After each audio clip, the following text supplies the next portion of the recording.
Так, значит, друзья-подружки, канал Карзерс, Боков Данил, я вас приветствую. И проект из колхоза в топчик. И мы, собственно, продолжаем его постройку. Итак, кто не смотрел предыдущую серию, у нас на тачку, значит, были накинуты колеса. Очень широкие колеса, я хочу сказать. 11 морда и, значит, 12,5 задница. Машина была максимально, значит, опущена вниз. Посмотрите, как низко. И так как у нас колеса изначально собирались под расширение, значит, у нас были отпилены в круг крылья. И теперь наша задача в этой серии, значит, сварганить новые. Вот этим, собственно, и займемся. Ну и, конечно же, я тут начал кое-что колдовать. Ну, давайте по порядку я вам все расскажу. В общем, ходил вокруг тачки, наверное, ну, пару дней ходил, это точно, что к чему думал, с чего начать.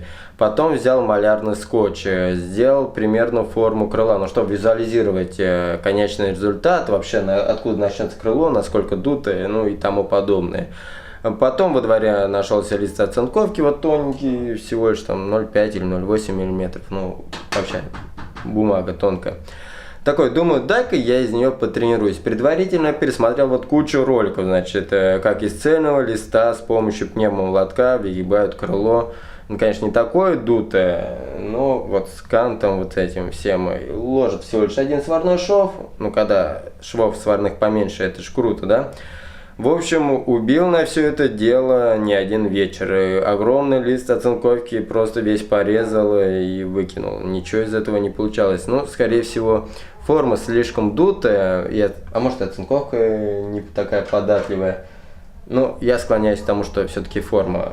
Потому что здесь такой резкий переход. В общем, ни хрена у меня не получилось, так как я планировал.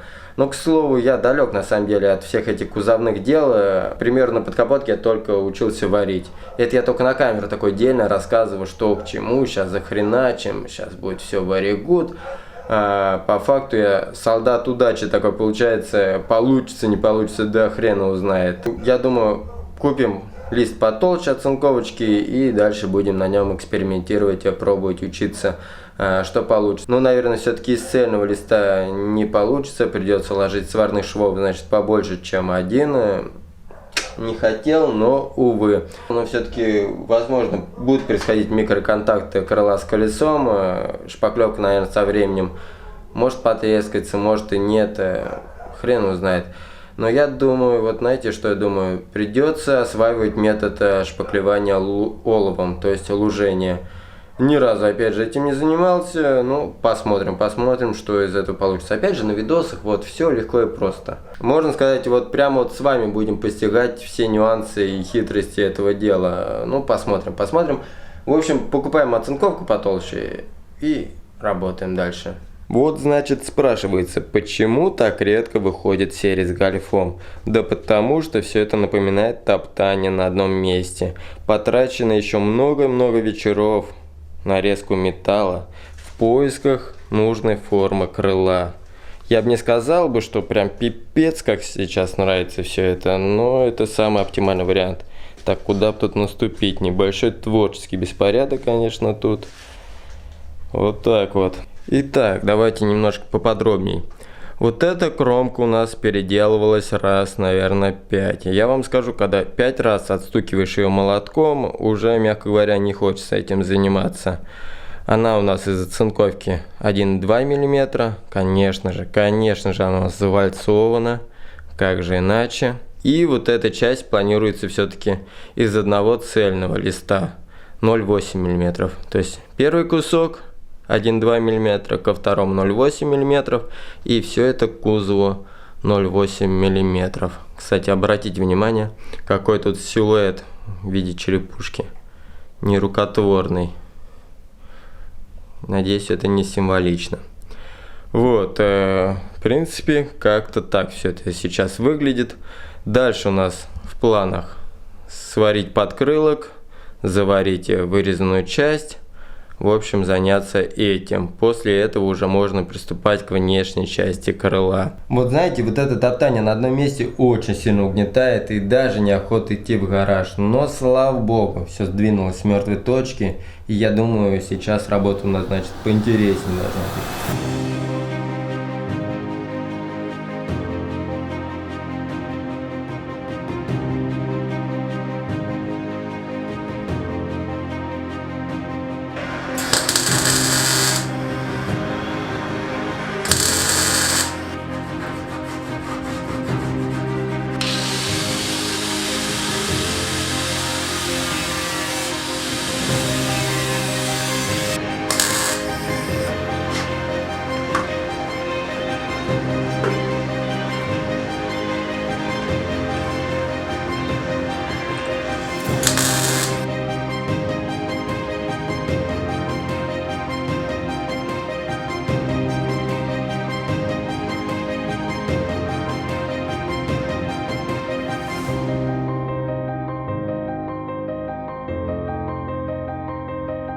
Ох, давно на самом деле я не брал камеру в руки. Это не значит, конечно, что я ничего не сделал. Было кое-что сделано, но, к сожалению, немного. На самом деле я решил немножко вот отдохнуть от проекта, покататься на величке. Кто подписан на Инстаграме, тот знает, что я люблю на БМчике потрюкачить, значит.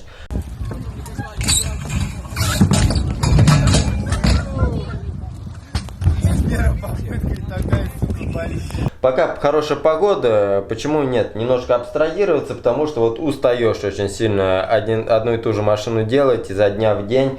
И особенно, когда это все вот просто на одном месте стоит, но это очень сильно угнетает. По-моему, я даже это говорил в каких-то там предыдущих кадрах. Я уже на самом деле даже не знаю, что я снимал, блин, а что не снимал. Ладно, в общем, давайте покажу, что было сделано и там начнем дальше делать. Итак, первоочередное, что вот сильно бросается в глаза, это то, что я ободрал жидкую резину с крыла.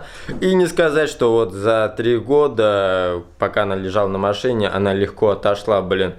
Растворителем ее мочил, шпателем, блин, оттирал. В общем, тяжело она очень снималась, но вот ее снял. Дальше это вот оторвал часть порога. Не знаю, пока она мне мешалась. В дальнейших планах его весь оторвать.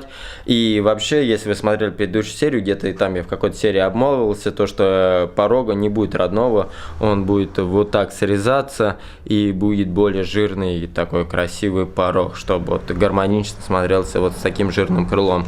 Также, наверное, в предыдущих кадрах вы видели, а может не видели, потому что вот не знаю, не помню уже, что снимал, что не снимал. В общем, было сварено крыло, но эти кадры по-любому должны были остаться.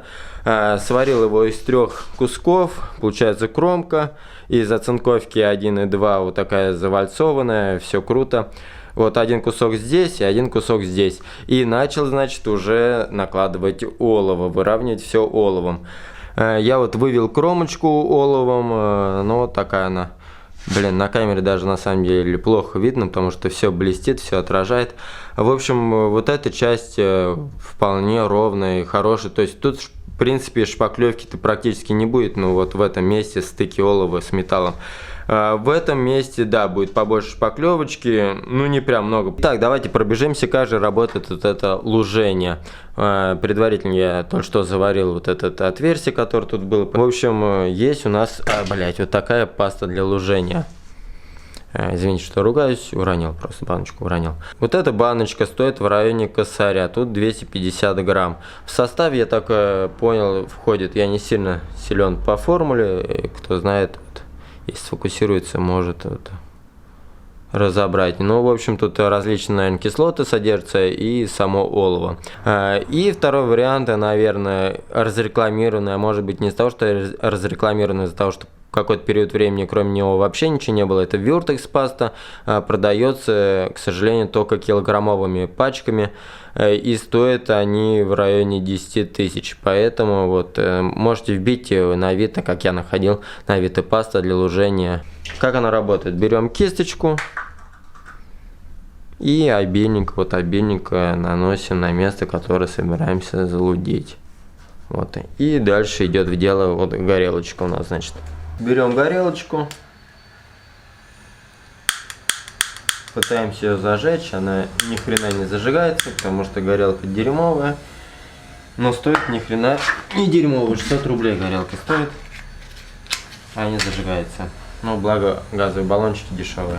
В общем, зажигаем все это дело и начинаем нагревать вот это место, которое мы собираемся залудить. И оно должно стать глянцевым. И значит то, что реакция произошла. Так, ну а дальше идет у нас в дело непосредственно само олово. Вот продается она в таких вот прутках, и длинных, правда, прутках. По килограммам где-то в районе 500-400 рублей стоит килограмм. В данном случае по 40. Как выявили мастера более квалифицированные в этих вопросах, нежели я, по 40 в этом деле нам в принципе подходит вполне. Ну а почему именно по 40 и чем вообще отличается пост 30, пост 40 от пост 60 и тому подобное? Ну, кому интересно, я думаю, найдет эту информацию. Я не буду долго про это рассказывать, потому что могу рассказать и немножко сумбурно и непонятно, а может быть и понятно, но рассказывать я вам этого не буду. Вот, в общем, опять берем горелочку, Открываем, пытаемся зажечь ее опять, она опять ни хера не зажигается, потому что, повторюсь, горелочка дерьмо у нас. Вот, ее зажигаем. И начинаем непосредственно нагревать сам круток, пока он не станет плавиться. И немножко подогревая одновременно само место, куда мы будем накладывать.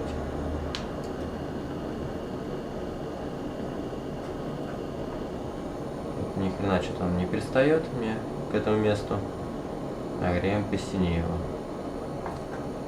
Вот так вот. Пошло.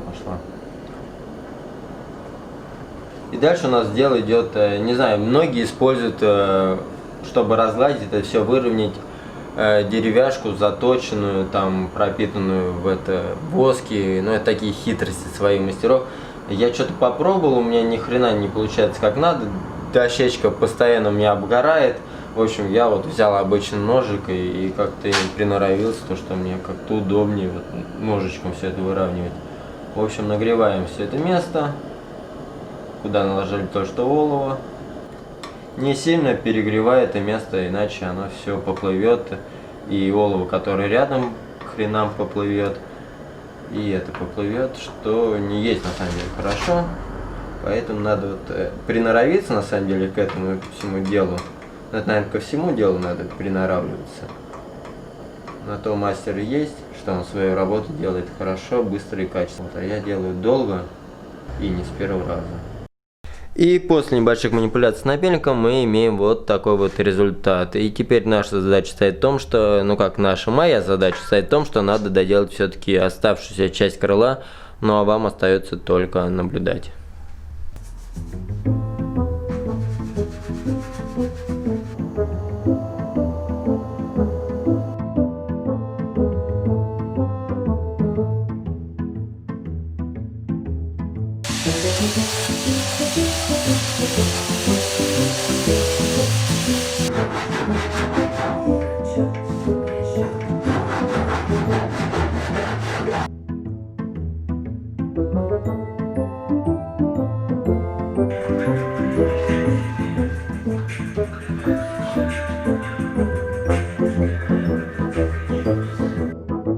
Итак, значит, черновые работы по крылу движутся к завершению, но, сука, кончилось олово. А кое-где надо еще подложить, вот здесь вот, кое-где подточить. В общем, пришлось заказывать олово, так как у нас в Липецке его нету. У нас вообще в городе ничего практически нету. Вот. И, собственно, пока оно идет, я решил приступить к следующему этапу. А следующий этап у нас пороги. Ну и, собственно, чтобы было удобнее заниматься порогами, пришлось вот симпровизировать, машину поднять максимально вверх. Поднял бы еще выше, но высота потолков гаража, не позволяет. А с ямы заниматься этим, такое себе. И сейчас я вам расскажу поподробнее, как у нас обстоят дела с порогами и что у меня в планах с ними сделать. До этого у меня стояли вот такие пластиковые пороги, и сейчас стоит только половина. Вот, все это дело крепилось на герметик, значит, но немножко покатавшись, герметик при небольших контактах крыла с неровностями асфальта начинал отходить. И в целом смотрелось, такое себе. После этого я решил все это дело прикрепить на клепке, значит, и в принципе смотрелось вообще супер. Сезончика откатался, проблем не было, но потом все-таки начали вылазить кое-какие дефекты. Вот шпаклевочки где-нибудь отскочит, трещины появлялись. Хотя все это дело я вот добротненько усиливал стекловолокном.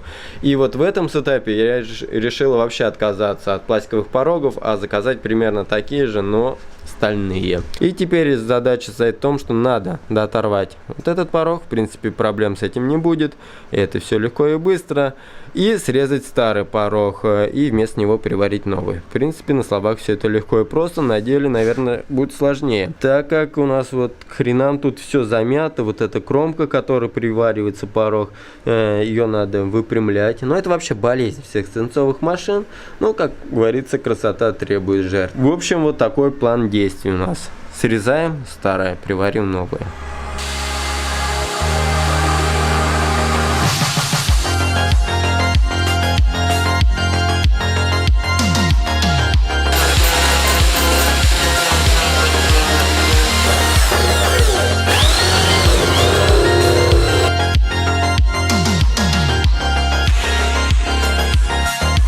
пришли пороги, которые я заказывал по моим чертежам, и не сказать, что мне прямо очень нравится, как они получились.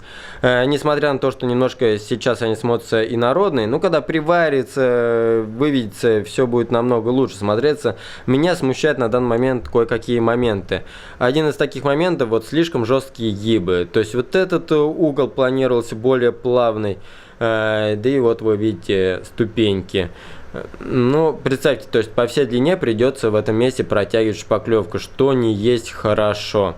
Ну ладно, заказывать еще одни пороги я, разумеется, не буду, потому что эти и так обошлись 4 рубля, и не факт, что в другом месте не сделают точно так же.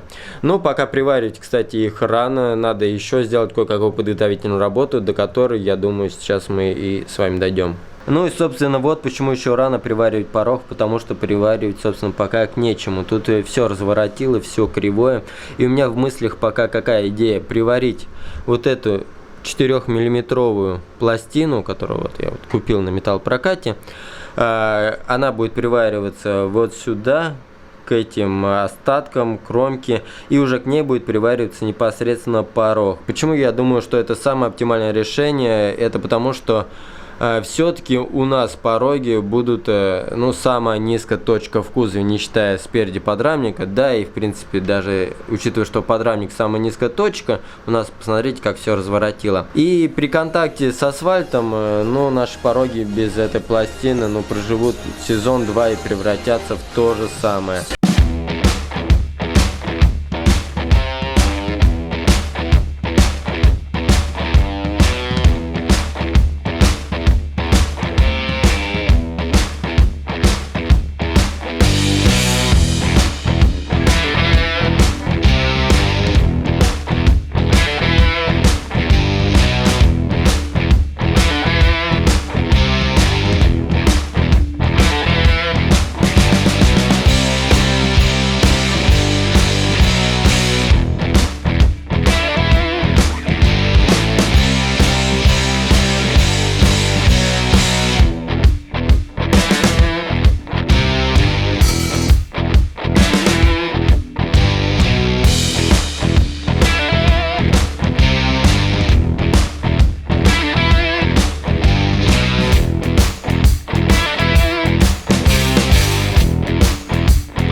Друзья, и вы можете перед собой лицезреть уже конечный результат. На самом деле он превзошел все мои ожидания. Что сказать, на протяжении вот этих пару месяцев, пока я это делал, меня мучили постоянные мысли, то что нет, ну, слишком жирная резина, ну куда такие колеса, таких параметров гольфа, ну смотрится просто уродско, ну неуместно. И крыло не той формы, что я хочу. В общем, постоянно вот это было, то что что-то не так вот. Но когда накинулся порог, когда все это вывелось шпаклевкой, загрунтовалось, ну на самом деле я в восторге. Это лучше, чем я думал. То есть я даже в голове не мог представить то, что будет конечный результат, но вот гармонично. Не знаю, как вам, но мне очень нравится. Какими моментами хочется, кстати, с вами поделиться. Не думайте, что это вот конечный результат, то есть сверху можно положить базовый лак и сторона готова. На самом деле последнее слово будет уже за более квалифицированным человеком в этих вопросах, который скажет: Данил, все хуйня, давай по новой. Ну, надеюсь, такого не будет, потому что как минимум я старался. Еще такой момент, то что вот смотрите, на протяжении всей длины порога где-то вот тут, ну, 2 пальца не лезет, но сантиметра 2, по моим расчетам, должно было сантиметра 2. Это специально сделано для того, чтобы можно было подкинуть сплиттер, чтобы он не только дополнял визуальную составляющую, вот, еще ширину такую добавил, но он будет выполнять еще и практическую цель, и это защитить наш порог от всех невзгод судьбы. Несмотря на то, что он у нас очень крепкий, должен быть очень крепким, все-таки лучше вот в сезон менять сплиттера, чем красить порог, согласитесь. Как минимум это даже, ну, наверное, дешевле. Особенно если вот так подзамять, еще рихтовать придется. Так, что вам еще такого рассказать? Блин, на самом деле не знаю. ну, видосик получился, по-моему, не маленький. Я постарался в него впихнуть очень большой объем работы. В общем, пишите вопросы в комментариях, я постараюсь на них ответить, что, ну, упустил. По-любому найдутся моменты, которые вам интересны, которые я, ну, просто упустил. Так как, друзья, наверное, следующая серия выйдет, ну, скажу честно, наверное, не скоро следующая серия выйдет, потому что, представьте, мне надо все это отзеркалить. Ну, не буду же я то же самое снимать, ну, правильно, да? И только потом уже приступать к морде и к бамперам, что, в принципе, уже можно поснимать. Но вот если вот это я делал, если убрать все вот эти перерывы долгосрочные, ну, наверное, месяца 2 делал. То есть в ту сторону буду, ну, понятное дело, побыстрее она пойдет, но все же. И поймите, это является моим хобби, то есть это не заработок, как вот у многих на YouTube. Ну, нет у меня столько подписчиков, не подписывайтесь вы, что вот пришли рекламодатели и поддерживали этот проект. Поэтому все это делается после работы, не всегда делается это после работы, надо, сами понимаете, может быть и лень. Я все-таки хочу попросить вас подписаться, поставить лайк и написать комментарий, особенно если ты вот соображаешь в этом то, что я делал. Напиши свое мнение, как получилось, может быть, что это я сделал и неправильно вовсе. Мне будет на самом деле вот интересно послушать. Вот. Так что, друзья, до скорых встреч. Может быть, конечно, я и опять пропаду на пару месяцев, но хочется искренне верить в то, что до скорых встреч. Пока.